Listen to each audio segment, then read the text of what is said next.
Hi friends, welcome to Shamees kitchen. എല്ലാവർക്കും സുഖമാണല്ലോ. ഇന്നത്തെ നമ്മുടെ സ്പെഷ്യൽ എന്ന് പറയുന്നത് എല്ലാവർക്കും ഒരുപോലെ ഇഷ്ടമാവുന്നതും വളരെ സിമ്പിളായിട്ടും വളരെ രുചികരമായിട്ടും തയ്യാറാക്കി എടുക്കാൻ പറ്റുന്ന നല്ലൊരു ബീഫ് ഫ്രൈഡ് റെസിപ്പിയാണ് കേട്ടോ. അപ്പോൾ ഇതിൻ്റെ ഡീറ്റെയിൽസ് ഒന്നും മിസ്സാകാതിരിക്കാൻ വേണ്ടിയിട്ട് എല്ലാവരും ഒന്നും സ്കിപ്പ് ചെയ്യാതെ കണ്ടേക്കണം.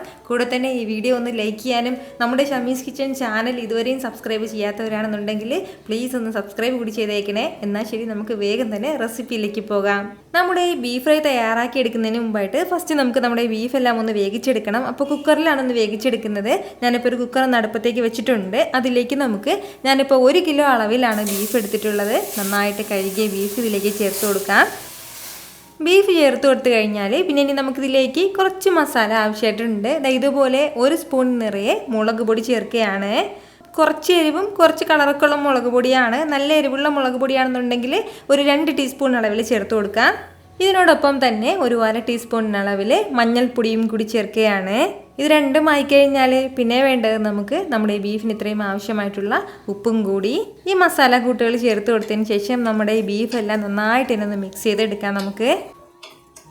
ഇതുപോലെ നന്നായിട്ടൊന്ന് മിക്സ് ചെയ്തെടുത്ത് കഴിഞ്ഞാൽ പിന്നെ ഇനി നമുക്ക് വേണ്ടത് ഇത് നല്ലതുപോലെ ഒന്ന് വേവിച്ചെടുക്കണം. അപ്പോൾ ഞാനിപ്പോൾ ഒരു 7 വിസിലാണ് ഇടുന്നത്. 7 വിസിലുകൊണ്ട് തന്നെ നല്ലതുപോലെ ഒന്ന് വെന്ത് കിട്ടിക്കോളും.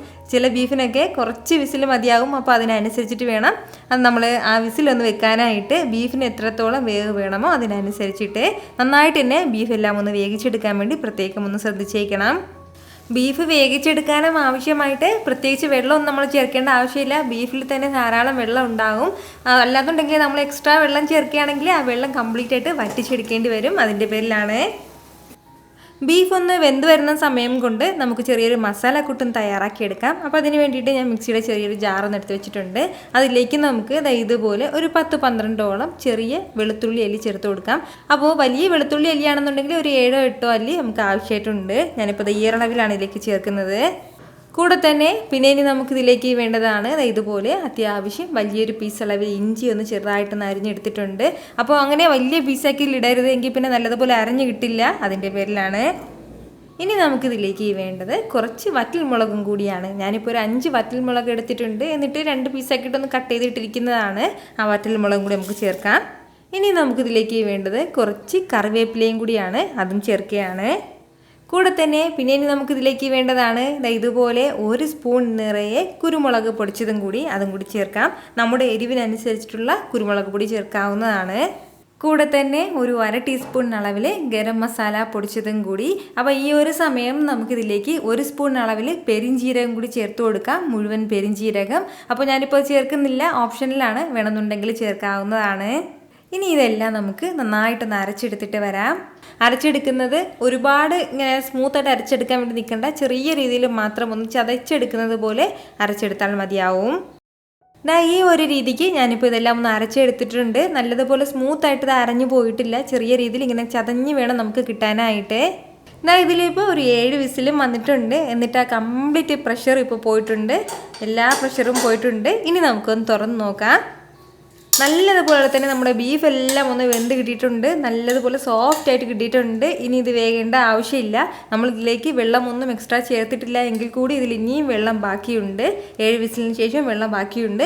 ഈ വെള്ളം നമ്മൾ ഫ്ലെയിം ഒന്ന് ഓണാക്കിയിട്ട് ഫ്ലെയിം ഒന്ന് മീഡിയത്തിൽ വെച്ച് കൊടുത്തിട്ട് ചെറുതായിട്ട് ഇടയ്ക്ക് ഒന്ന് ഇളക്കി കൊടുത്ത് ഈ വെള്ളം കംപ്ലീറ്റ് ആയിട്ട് നമ്മളൊന്ന് വറ്റിച്ചെടുക്കണം. ഇപ്പോൾ ഇതിലെ വെള്ളമെല്ലാം നന്നായിട്ട് തന്നെ ഒന്ന് വറ്റിയിട്ടുണ്ട്. വളരെ പെട്ടെന്ന് തന്നെ നമുക്കിത് വറ്റിക്കിട്ടും വെള്ളമെല്ലാം. അപ്പോൾ ഈ ഒരു രീതിക്ക് വെള്ളമൊക്കെ ഒന്ന് വറ്റിക്കിട്ടി കഴിഞ്ഞാൽ ഇനി നമുക്ക് വേണ്ടത് നമ്മൾ നേരത്തെ അരച്ച് മാറ്റി വെച്ചിരുന്നില്ലേ മസാലക്കൂട്ട്, അതുകൂടി ഇതിലേക്കൊന്ന് ചേർക്കാം.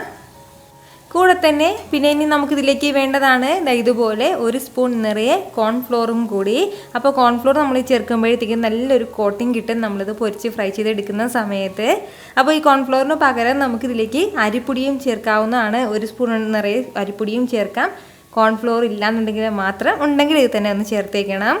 ഇത് ഇത്രയും ചേർത്ത് കൊടുത്തതിന് ശേഷം നല്ല രീതിയിൽ തന്നെ എല്ലാം ഒന്ന് മിക്സ് ചെയ്തെടുക്കാം. നമുക്ക് ഈ ഒരു സമയം തന്നെ നമ്മുടെ ആവശ്യത്തിനനുസരിച്ചിട്ടുള്ള ഉപ്പും എരിവും ഒക്കെ ഉണ്ടോ എന്ന് കറക്റ്റ് ചെയ്ത് നോക്കിയേക്കണമെന്ന്. എരിവ് കുറവാണെന്നുണ്ടെങ്കിൽ കുറച്ചുകൂടി കൂടുതൽ നമുക്ക് കുരുമുളക് പൊടി ചേർക്കാം. അതുപോലെ തന്നെ ഉപ്പ് കുറവാണെന്നുണ്ടെങ്കിൽ ഉപ്പ് കൂടി ചേർത്തേക്കണം. ദാ ഇതുപോലെ നന്നായിട്ട് ഞാനിതെല്ലാം ഒന്ന് മിക്സ് ചെയ്ത് എടുത്തിട്ടുണ്ട്. അപ്പോൾ ഈ ഒരു രീതിക്ക് നമ്മുടെ ഓരോ ബീഫിൽ നല്ലതുപോലെ തന്നെ മസാലകളൊക്കെ ഒന്ന് കോട്ട് ചെയ്തിരുന്നോളും. ഇനി ഇത്രയും ഒന്ന് മസാലയൊക്കെ ഒന്ന് മിക്സ് ചെയ്ത് എടുത്തു കഴിഞ്ഞാൽ പിന്നെ ഇനി നമുക്ക് വേണ്ടത് പെട്ടെന്ന് തന്നെ ഒന്ന് പൊരിച്ചെടുക്കാം. പിന്നീട് നമുക്കിത് റെസ്റ്റ് ചെയ്യാൻ വെക്കണം എന്നുള്ള ആവശ്യമൊന്നുമില്ല. ഇനി നമുക്ക് എണ്ണ ഒന്ന് ചൂടാക്കി തുടങ്ങാം. ഫ്രൈ ചെയ്തെടുക്കാനും ആവശ്യമായിട്ടുള്ള എണ്ണ ഞാനിപ്പോൾ വെച്ചിട്ടുണ്ട്. വെളിച്ചെണ്ണ വേണം നമുക്കിതിനായിട്ട് ആവശ്യമായിട്ടുള്ളത്. അപ്പോൾ എണ്ണയൊക്കെ നല്ലതുപോലെ തന്നെ ഒന്ന് ചൂടാക്കി കഴിഞ്ഞാൽ പിന്നെ ഇനി നമുക്ക് ഇതിലേക്ക് നമ്മളെ ബീഫും കൂടി ഒന്ന് ചേർത്ത് കൊടുക്കാം. നമ്മളിത് ഫ്രൈ ചെയ്തെടുക്കാൻ സമയത്ത് ഫ്ലെയിം മീഡിയത്തിൽ തന്നെ വെച്ചിരിക്കണം. ഒരുപാട് ഫ്ലെയിം കുറച്ച് വയ്ക്കാൻ വേണ്ടി നിൽക്കരുത്. ഇത് ഒരുപാട് സമയമായിട്ട് നമുക്ക് ഫ്രൈ ചെയ്യണം എന്നുള്ള ആവശ്യമില്ല. കാരണം നമ്മുടെ ബീഫെല്ലാം നല്ല രീതിയിൽ തന്നെ വെന്തിട്ടുള്ളതാണ്.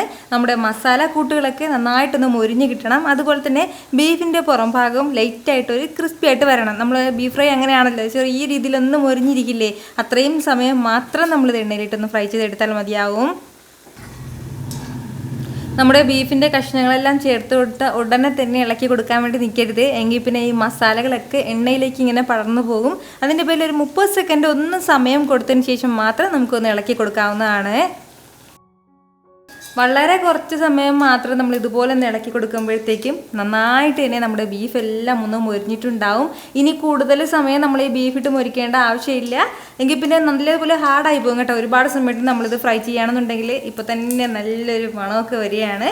ഈ ഒരു സമയമാകുമ്പോൾ നമുക്കിത് എടുക്കാവുന്നതാണ്. ഇതുപോലെ തന്നെ നമുക്ക് ബാക്കിയുള്ളതൊന്ന് ചെയ്തെടുക്കേണ്ടതുണ്ട്. ബീഫെല്ലാം നമ്മൾ പൊരിച്ച് മാറ്റി കഴിഞ്ഞാൽ പിന്നെ നമുക്ക് വേണ്ട എന്താണെന്ന് വെച്ചാൽ നമ്മൾ ആ ബീഫ് പൊരിച്ച് അതേ എണ്ണയിലേക്ക് തന്നെ ചേർത്ത് കൊടുക്കേണ്ടതാണ്. ഇതുപോലെ കുറച്ച് വെളുത്തുള്ളി അല്ലി ചെറുതായിട്ടൊന്ന് ചതച്ചെടുത്തിട്ടുണ്ട്. ഒരു 15-20ഓളം വെളുത്തുള്ളി അല്ലികളുണ്ട്. അപ്പോൾ ആ ചതച്ചെടുത്ത വെളുത്തുള്ളി അല്ലി നമുക്ക് ഇതിലേക്കൊന്ന് ചേർത്ത് കൊടുക്കാം. കൂടെ തന്നെ ഒരു 10ഓളം ചെറിയ ഉള്ളി ഇതുപോലെ ഒന്ന് നീളത്തിൽ അരിഞ്ഞെടുത്തിട്ടുണ്ട്. അതും കൂടിയാണ്. ഇത് രണ്ടും ചേർത്ത് കൊടുത്തതിന് ശേഷം നന്നായിട്ട് ഇതെല്ലാം ഒന്ന് വഴറ്റി കൊടുക്കുകയാണ്. നമ്മുടെ ബീഫെല്ലാം ഒന്ന് പൊരിച്ചെടുത്തതിന് ശേഷം ലാസ്റ്റിൽ നമുക്ക് ബീഫിലേക്ക് ചേർക്കേണ്ടതാണ് ഇതൊന്ന്. നമ്മുടെ ഈ ചെറിയ ഉള്ളിയും വെളുത്തുള്ളി അല്ലിയുടെയൊക്കെ ആ ഒരു പച്ച ടേസ്റ്റ് എല്ലാം മാറിയിട്ട് ചെറുതായിട്ട് ഇതുപോലെ ഒന്ന് മൊരിഞ്ഞു തുടങ്ങിയിട്ടുണ്ട്. അപ്പോൾ ഇതുപോലെ ഒന്ന് മൊരിഞ്ഞു തുടങ്ങുന്ന സമയമാകുമ്പോഴത്തേക്കും പിന്നെ നമുക്ക് വേണ്ടതാണ് ഇതുപോലെ കുറച്ച് വറ്റൽമുളക് എടുത്തിട്ടുണ്ട്, അത് ചേർത്ത് കൊടുക്കാം. കൂടെ തന്നെ കുറച്ച് കറിവേപ്പിലയും കൂടി. ഇത് രണ്ടും കൂടി ചേർത്ത് കൊടുത്തതിന് ശേഷം നല്ല രീതിയിൽ തന്നെ വീണ്ടും ഒന്ന് വഴറ്റി കൊടുക്കാം. കറിവേപ്പില ലാസ്റ്റിലേ ചേർക്കാൻ പാടുള്ളൂ. ഫസ്റ്റിലേ നമ്മൾ ചേർക്കുകയാണെന്നുണ്ടെങ്കിൽ നന്നായിട്ട് ഇതെല്ലാം കൂടി മുരിഞ്ഞ് അതിൻ്റെ കളറൊക്കെ മാറിപ്പോവും. ഇതായി ഇപ്പോൾ നമ്മുടെ ഈ വെളുത്തുള്ളിയും അതുപോലെ തന്നെ ചെറിയ ഉള്ളിയും കറിവേപ്പിലയും എല്ലാം നല്ല രീതിയിൽ തന്നെ ഒന്ന് മുരിഞ്ഞ് വന്നിട്ടുണ്ട്. നന്നായിട്ട് ആ പതഞ്ഞ് വന്നതൊക്കെ നിന്നിട്ടുണ്ട്. ഈ ഒരു സമയമാകുമ്പോഴത്തേക്കും നമുക്കിത് എടുക്കാവുന്നതാണ്. ഇതിങ്ങനെ ഇതുപോലെ നല്ല കംപ്ലീറ്റ് എണ്ണ ഒന്ന് വറ്റിച്ചിട്ട് ഇങ്ങനെ എടുത്തതിന് ശേഷം പിന്നീട് നമ്മൾ പൊരിച്ച് മാറ്റി വെച്ചിരിക്കുന്ന ബീഫ് ഫ്രൈയിലേക്ക് ചേർത്ത് കൊടുക്കാം. ഇനി ഇത് നമുക്ക് നല്ലതുപോലെ ഒന്ന് മിക്സ് ചെയ്ത് കൊടുക്കണം കേട്ടോ. അപ്പോൾ ഇങ്ങനെ തന്നെ വെച്ചിരിക്കരുത്, നന്നായിട്ട് ഒന്ന് മിക്സ് ചെയ്ത് കൊടുക്കണം. അപ്പോൾ ഇതിൽ നിന്നും കുറച്ചും കൂടി വലിയൊരു പാത്രത്തിലേക്ക് മാറ്റിയിട്ട് നമുക്കൊന്ന് മിക്സ് ചെയ്ത് എടുക്കാവുന്നതാണ്. വളരെ വളരെ രുചികരമായിട്ടുള്ള ബീഫ് ഫ്രൈ ആണ് കേട്ടോ. ഞാനിപ്പോൾ പ്രത്യേകിച്ച് എടുത്ത് പറയേണ്ട കാര്യമില്ല. നമുക്ക് എന്തിൻ്റെ കൂടെയൊക്കെ കഴിക്കാവുന്നതാണ്. നമുക്ക് ഇഷ്ടമുള്ള എന്തിൻ്റെ കൂടെ വെച്ച് കഴിക്കാവുന്നതാണ്. പൊറോട്ടയുടെ കൂടെയോ ചപ്പാത്തിയുടെ കൂടെയോ. അതുപോലെ തന്നെ ബീഫ് ഫ്രൈയും പഴംപൊരിയും നല്ല ബെസ്റ്റ് കോമ്പിനേഷനാണ്. ഇതുവരെ ട്രൈ ചെയ്തിട്ടില്ലാത്തൊരു മസ്റ്റായിട്ടൊന്ന് ട്രൈ ചെയ്ത് നോക്കിയേക്കണം. ഇതുപോലൊരു ബീഫ് ഫ്രൈ ട്രൈ ചെയ്ത് നോക്കിയതിന് ശേഷം നിങ്ങളുടെ ഫീഡ്ബാക്ക് എനിക്കൊന്ന് മറക്കാതെ അറിയിച്ചേക്കണം. കാരണം നിങ്ങളുടെ ഫീഡ്ബാക്ക് കാണുമ്പോഴായിരിക്കും അത് മറ്റുള്ളവർക്കും തയ്യാറാക്കി നോക്കണം എന്നുള്ളൊരു പ്രചോദനം ഉണ്ടാവുന്നത്.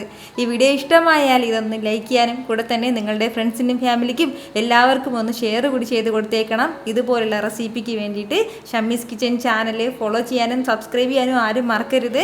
വീണ്ടും നല്ലൊരു ഉഷാറ് വീഡിയോ ആയിട്ട് നാളെ 2 മണിക്ക് കാണാം. അതുവരേക്കും എല്ലാവരും ഹാപ്പി ആയിട്ടിരിക്കുക, സന്തോഷമായിട്ടിരിക്കുക, എല്ലാവരും സേഫ് ആയിട്ടിരിക്കണം. Take care dear friends.